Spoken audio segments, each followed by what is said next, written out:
We are heading into a new wave of Vancouver Canucks trade rumors. Heading into next week and beyond, the March 7th trade deadline looks like it's going to bring some heat in regards to what Vancouver hockey could be looking like before and after that day.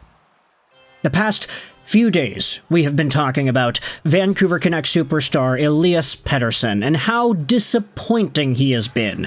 We're not absolutely tearing him to the ground in the same way that some certain national analysts are, cough cough Frank Saravelli, but we are responding to a lot of these ideas and looking at what Canucks fans are saying about Petey and the like. It's been a really big deal.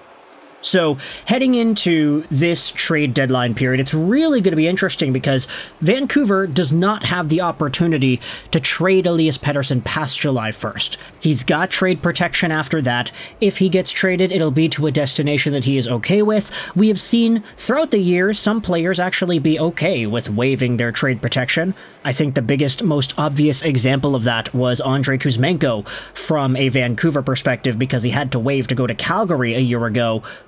But EP40, who knows if he'd be in a position to willingly accept whatever move comes his way after July 1st.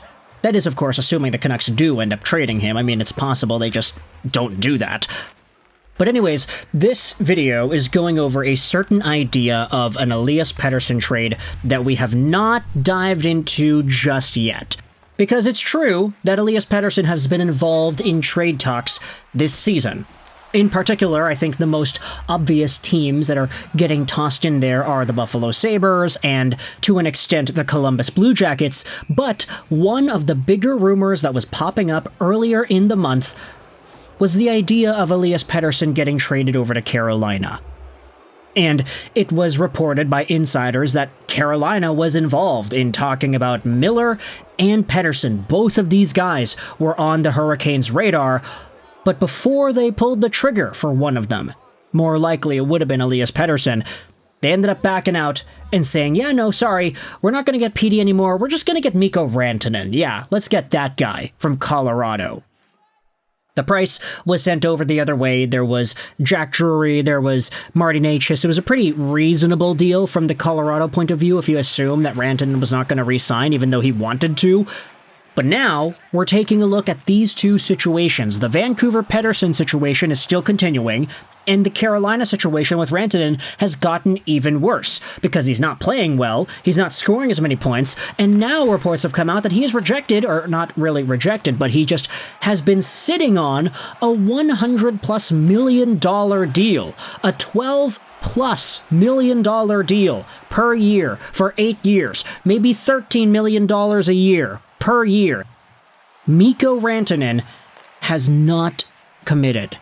And a lot of this has to do with his shell shock from the trade. He is still kind of uneasy in accepting that he's no longer a Colorado Avalanche player. Hey, Mikko, if you wanted to be an Av so bad, just go back to them in free agency. I'm sure they'd love to keep you for $9-something million a year. But we all know that a lot of players and agents are not going to let that happen.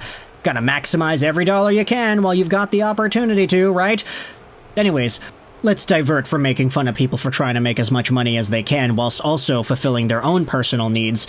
Because Rantanen hasn't committed yet to Carolina, there has been an idea floating around from guys like Elliot Friedman and from others around the NHL world that Rantanen's name should not be totally removed from the NHL trade market. If he gets traded one more time, we had already spoken about this in a video earlier last week, but if he gets traded one more time with 50% salary retained, he'll be making $2-something million a year against the cap of the new team that he is on, and he's Mikko Rantanen. Imagine getting that guy for $2-something million. Of course, it'll cost you a lot more than that. You're going to have to give a lot of assets to Carolina. They got to recoup what they lost in Marty Necas and Jack Drury, after all. But Mikko Rantanen could be an extremely valuable piece heading into a team's playoff chances, assuming the team is able to keep him for the run and he's only making $2-something million. This is why we dive into this post made by Austin's Hairline. Harmon Dale said on Canucks Army, a long shot that it happens, but if the Hurricanes can't re-sign Rantanen, they could potentially swap him in a deal for Elias Pettersson. Let's just let that sink in for a little bit. Petey for Rantanen. Okay, I think if you had made this trade proposal a year ago, let's disregard the contracts and just talk about the player performance. Pettersson for Rantanen. Pettersson playing some league-leading hockey in terms of points. Rantanen still scoring all these points as well beside Nathan MacKinnon. If you had proposed a trade 1-for-1, I don't think a lot of people would have said necessarily that it was unfair. Both of these guys are talented. Both of these guys are extremely offensively gifted, but of course, Pettersson is a center, he's younger, he's cost-controlled. Rantanen does not have a contract for 2025 and beyond. It's a little bit different because he's a winger, and then you gotta ask if he's being carried by MacKinnon.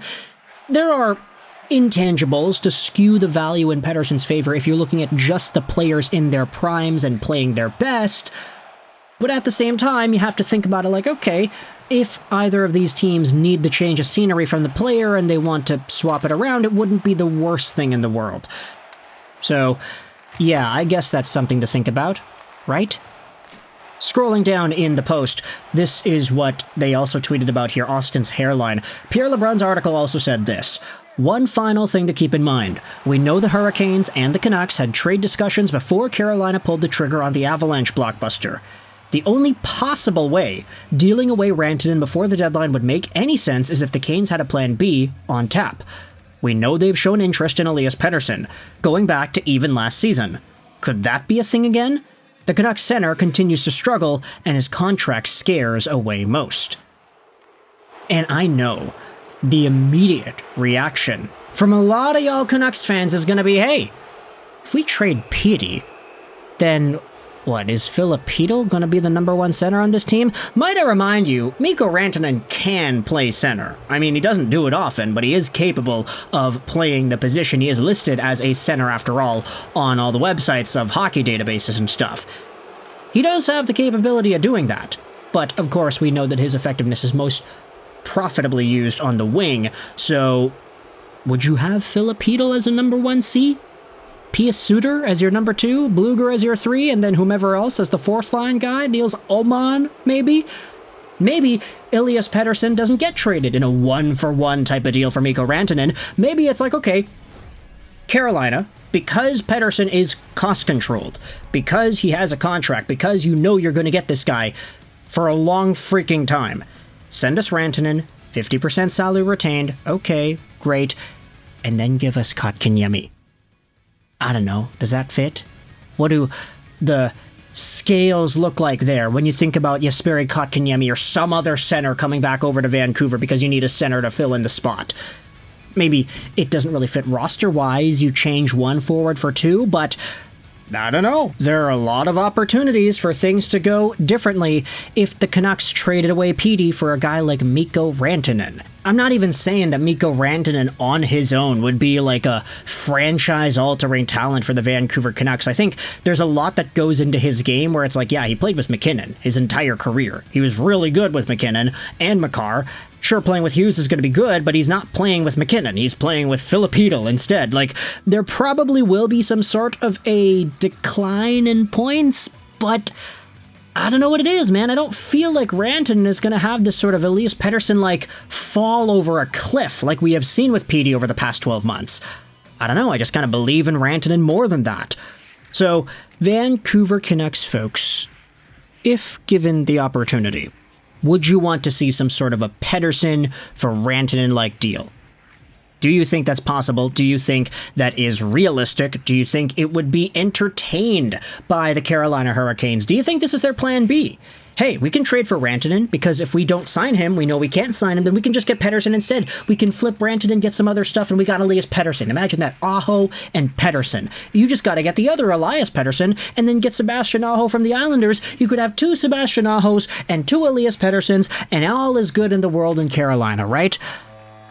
Or maybe that's just kind of wishful thinking. I don't know. You can let me know your thoughts in the comments section below. The show is brought to you by ExpressVPN. Go out there, check out the first link in the description to save some money on your VPN, get some free months, and to support this YouTube channel all in the process. I hope you enjoyed this video. Sign on, and bye.